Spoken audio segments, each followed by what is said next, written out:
Hello, Sir David the Bard in his car again.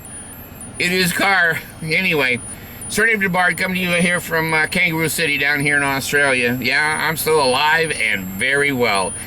Shit's going wrong with my container that I live in, but you know, I like those donuts. I like those Cokes, and I like those potato chips and dip. Screw you guys that are running. I don't care. I sit.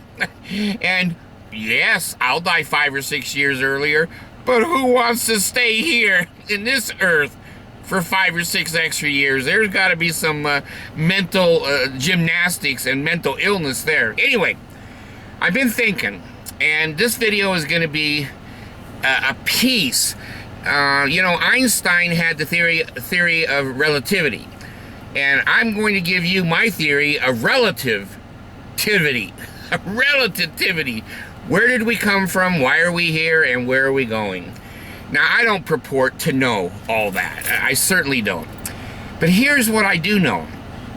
Darwin was on that little island, and he watched evolution. He watched different species evolve.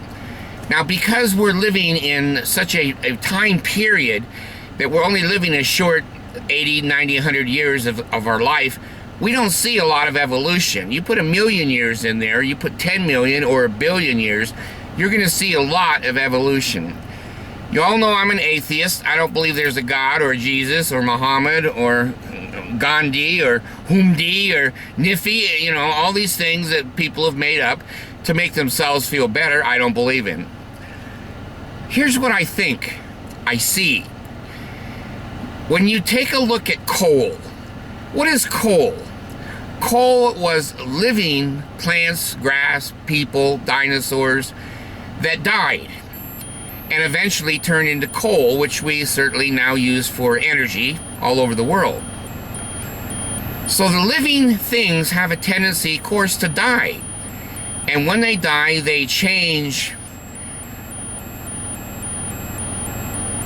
into different substances. Here's what I think from what I've seen. Now, tomorrow, I may change my mind and think something else. Maybe I'll think the Mormon church is true.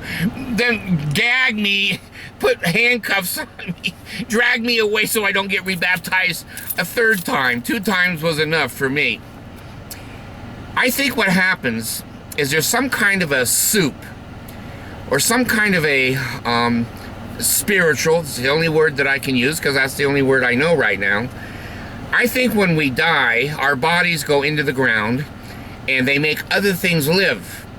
And the other things get better, get stronger. Evolution gets better. And the natural selection diversifies to the point that there's some species that just die. We've had several species that we've had die off just in my lifetime. So I think what's happening is that we're all living and processing. You know, I just ate my nice Kentucky Fried Chicken. Well, it went inside my body. Tomorrow, it's going to come outside my body. And it's going to look different than when it went in. But we're all doing that. We're all processing, and so are all the other living species. They're all evolving and processing. There is going to be some people who aren't going to be coming back. Now, I'm not talking totally reincarnation. Reincarnation is probably the closest philosophy or religious concept that I can see at this moment in my life. I think that when we die, our body goes into the ground. It helps the trees and the grass through the ages get better. If they die, they go into the ground, it gets better, it gets better.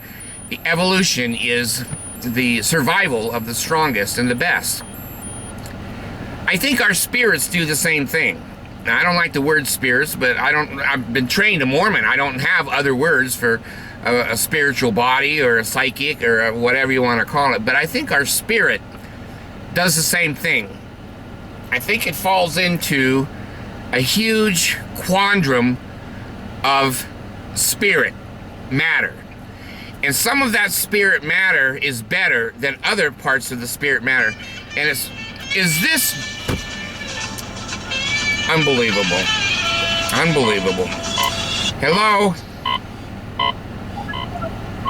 Hello? Dad? Yes.